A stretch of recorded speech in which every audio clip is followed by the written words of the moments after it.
కుంభం వారికి గనక చూసుకున్నట్లయితే ప్రధానంగా లగ్నంలో రాహు, సప్తమంలో కేతు ఉన్నాడు, 2లో శని, 5లో కుజుడు, 6వ స్థానంలో రవి గురువులు, అష్టమంలో నీచబడినటువంటి శుక్రుడు. అయితే ఈ బుధుడు మనకి మిథునం నుంచి మళ్ళీ కర్కాటకంలోకి వస్తాడు 6వ తేదీ నుంచి. సో 3 గ్రహాలు 6వ భావంలో కలిసి ఉంటాయి. అదొక రకంగా మంచిదే. అయితే 6వ భావంలో ఉన్నందుకు ఏంటి ఫలితం? మీరు ఏ విషయాలు జాగ్రత్తగా ఉండాలి, ఏ దేవత ఆరాధన చేయాలనేటువంటి అంశాలు చెప్తుంది నేనైనప్పటికీ చెప్పిస్తుంది సాక్షాత్ లలిత అమ్మవారిగా భావిస్తూ ఆ లలితాంబిక అమ్మవారి యొక్క అనుగ్రహం మీకు పరిపూర్ణంగా కలగాలని స్ఫూర్తి కోరుకుంటూ, లగ్న రాహువు సప్తమ కేతు వల్ల వివాహ నిర్ణయాల విషయాలు కొంచెం జాగ్రత్తగా ఉండండి. కొన్ని అపోహలు, కొన్ని ఊహల వల్ల కొంత ఇబ్బంది పడుతూ ఉంటారు. గాలి ధూళి వల్ల కూడా కొంచెం జాగ్రత్తగా ఉంటారు. రోజు నిత్యం ఉదయం నిద్ర లేచిన వెంటనే కూడా దుర్గాదేవిని స్మరించుకోండి. ధన విషయంలో కొంచెం ఆలస్యం అవుతూ ఉంటుంది రావాల్సిన ధనం విషయంలో. కాకపోతే కొన్ని ఆవేశపూరితమైన నిర్ణయాల వల్ల సంతానంతో కావచ్చు, తాతగారితో కావచ్చు, లేకపోతే ఫ్రెండ్స్తో కావచ్చు గొడవలు వస్తూ ఉంటాయి. మీరు ఖచ్చితంగా వాహనం మీద వెళ్ళేటప్పుడు అతివేగం అనేటువంటిది పనికిరాదు, గుర్తుపెట్టుకోండి. చతుర్థాధిపతి అష్టమంలో నీచబడ్డాడు. అదేవిధంగా సప్తమ స్థానంలో కేతు ఉన్నందుకు ఇందాక నేను చెప్పినట్టుగా పార్ట్నర్షిప్స్, వివాహ సంబంధించిన విషయాల పట్ల చాలా జాగ్రత్తగా ఉండాలి. మరియు అదేవిధంగా కుజుడు దశమాధిపతి పంచమ స్థానంలో ఎప్పుడైతే శత్రుక్షేత్రంలో ఉంటున్నాడో ఇక్కడ కొంతమంది మీద ఉండే ఇష్టం వల్ల కూడా కొంత జాబులు మారడం అనేటువంటి జరుగుతుంది. ఇక మీరు నిత్యము చేయవలసింది లక్ష్మీ నరసింహస్వామి యొక్క ఆరాధన చేయండి. శత్రుబాధలు తగ్గాలి, మిత్రులే శత్రులు అవుతున్నారు అనుకున్నప్పుడు సూర్య భగవాను చూస్తూ ఓం మిత్రాయ నమః అని నామస్మరణ చేయండి. ఓం మిత్రాయ నమః చేసుకున్నట్లయితే అన్ని విధాలా మీకు బాగుంటుంది. ఇక్కడ ఏంటంటే మనకి గ్రహం ప్రతి నెల ఏదో ఒక గ్రహం మారుతూనే ఉంటుంది. కొన్నిసార్లు ప్రతి 14, 15, 16 ఈ తారీఖుల్లో రవి మారుతూ ఉంటాడు. దాంతోపాటు శుక్రబుధులు కూడా ముందు వెనక్గా మారుతూ ఉంటారు. శని అయితే 2.5 సంవత్సరాలకి, గురువు అయితే సంవత్సరానికి ఒకసారి. ఇప్పుడు అతిచారంలో ఉంది కాబట్టి ఎవరి 4 నెలలకు ఒకసారి మారిపోతూ వచ్చింది. అదేవిధంగా రాహుకేతులు సంవత్సరంన్నరకి మారుతూ ఉంటారు. చంద్రుడు అయితే 2.5 రోజులు. ఇక్కడ నేను మీకు ఒక విషయం చెప్తాను. ఎప్పుడూ కూడా మనకు లైఫ్లో చేంజింగ్స్ అనేవి ఎప్పుడు జరుగుతాయి. అది ఉద్యోగంలో కావచ్చు, మన ఆలోచన విధానంలో కావచ్చు, ఆవేశపూరితంగా చేసే విషయాల్లో కావచ్చు, కొన్ని చేంజింగ్స్ అనేవి ఉంటాయి. అవి ఎప్పుడు జరుగుతాయంటే ఒక గ్రహం మారినప్పుడు జరుగుతూ ఉంటాయి. దీంట్లో ఒక్కొక్క గ్రహం మారినప్పుడు కొన్ని విషయాల పట్ల మీరు కాన్సన్ట్రేషన్ చేయాలి. అదేంటో చెప్తాను ఈరోజు నేను మీకు. శని మారుతున్నాడు అంటే మీరు పర్టికులర్గా వృత్తికారకుడు కాబట్టి మీ లైఫ్లో చాలా major incident, major related issues మారుతాయి, గుర్తుపెట్టుకోండి. అది ముఖ్యంగా వర్క్ రిలేటెడ్ ఉంటుంది. జూపిటర్ ఎప్పుడైనా రాశి మారాడు అంటే అది జీవుల మీద పడుతూ ఉంటుంది. ఎలాంటి జీవుల మీద? విశ్వంలో ఉండేటువంటి మొత్తం జీవుల మీద పడుతూ ఉంటుంది, గుర్తుపెట్టుకోండి. అదేవిధంగా ధర్మం మీద, జీవుల మీద. అందుకే చూడండి, గురువు అతిచారంలో ఇప్పుడు మనకి గోచారంలో కర్కాటక రాశిలో ఉండడం వల్ల, అది కాలసర్ప యోగంలో ఉండడం వల్ల జీవులు అనేక మంది మరణించడం. అంటే ఎట్లాగా కొన్ని అధర్మపరంగా ఎవడో ఏదో పైకి తీసుకెళ్ళి ఒక అమ్మాయి తోసేయడం అనుకోండి, లేకపోతే చంపేయాలనుకోండి, లేకపోతే యుద్ధం సీజ్ ఫైర్ అంటూనే ఒక మళ్ళీ యుద్ధం ప్రారంభించేసి మళ్ళీ చాలామంది లక్షల ప్రజలు నష్టపోవడానికి, కోట్ల ప్రజలు ఇబ్బంది పడడానికి కారణాలు అవుతూ ఉంటాయి.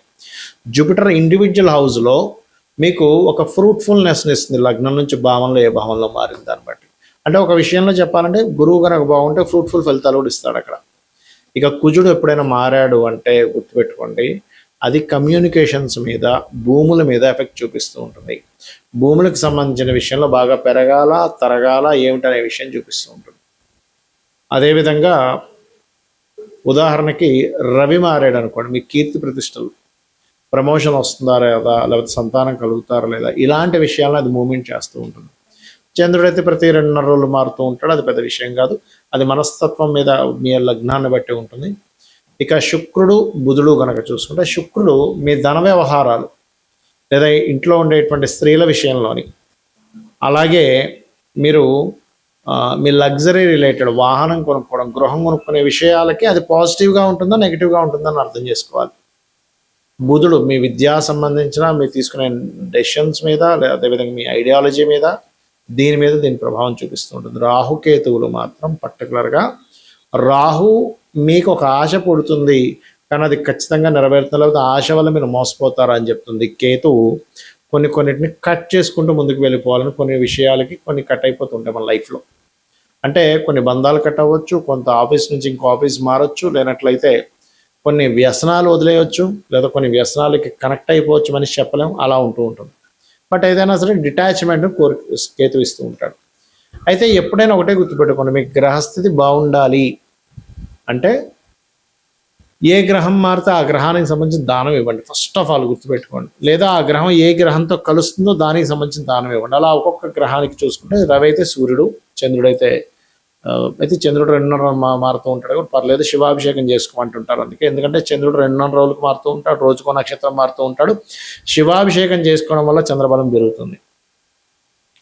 కుజుడైతే కందులు, బుధుడైతే పెసలు, శుక్రుడైతే బొబ్బర్లు, గురువైతే శనగలు, శని అయితే నువ్వులు, రాహు అయితే మినువులు, కేతు అయితే ఉలవలు దానంగా ఇవ్వాలి. గుర్తుపెట్టుకోండి. ఇవి గనక మీరు గ్రహం ఎప్పుడు మారుతుంది అనేటువంటిది మీరు గూగుల్లో సెర్చ్ చేసినా తెలుస్తుంది. సన్ ఈ సంవత్సరం ఈ రాశి నుంచి ఈ రాశి ఎప్పుడు మారుతుందంటే అది డేట్ ఇస్తుంది.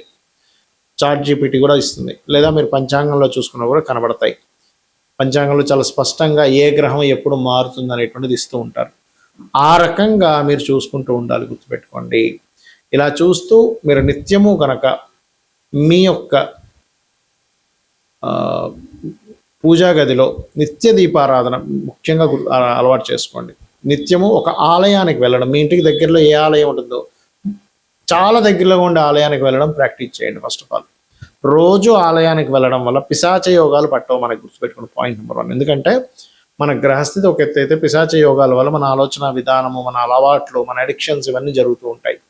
అది క్లియర్ అవుతుంది. గుర్తుపెట్టుకోండి. ఇలా చేయండి. ఖచ్చితంగా మీకు మీ యొక్క జీవితంలో ఏదైతే ఇబ్బంది పడుతున్నారో ఆ ఇబ్బంది నుంచి క్లియర్ అవుతుంది. అలాగే సంవత్సరానికి ఒకసారి అయినా 6 నెలలకు ఒకసారి అయినా క్షేత్ర దర్శనం చేసుకోండి. అన్ని విధాలు మీకు బాగుంటుంది. అయితే ఎప్పుడు కూడా మీరు దానం ఇచ్చేటప్పుడు గుర్తుపెట్టుకోండి, దానంతో పాటు వస్త్రం కూడా ఇవ్వాలి.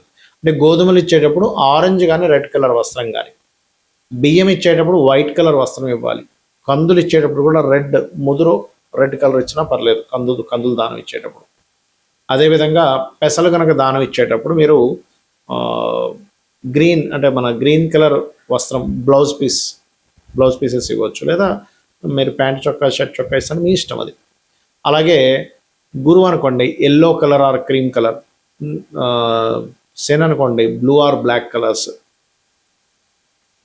అదేవిధంగా రాహు అయితే సిమెంట్ కలరు, కేతు అయితే మల్టీ కలర్, ఈ కలర్స్ ఇస్తుండాలి. ముఖ్యంగా మీరు శుక్రుడు అయితే వైట్ కలర్, మళ్ళీ again pink are white colours కూడా ఇవ్వచ్చు. అయితే ఇక్కడ ఏంటి, చాలామంది దానం ఇచ్చే విషయంలో కొంత సంశయాలు కొన్ని ఉన్నాయి. ఎలా అంటే ఏమంటే మేము గుళ్ళో మూలన పెట్టేసి వెళ్ళిపోతే మాకు ఆ దానం పనిచేస్తుందా అని అడుగుతారు. మీరు మీ అకౌంట్లో డబ్బు వేయాలనుకోండి, మీ ధనాన్ని తీసుకెళ్లి బ్యాంకులో ఒక మూలన పెట్టేసి వస్తే మీ అకౌంట్లోకి వెళ్తుందా? వెళ్ళదుగా.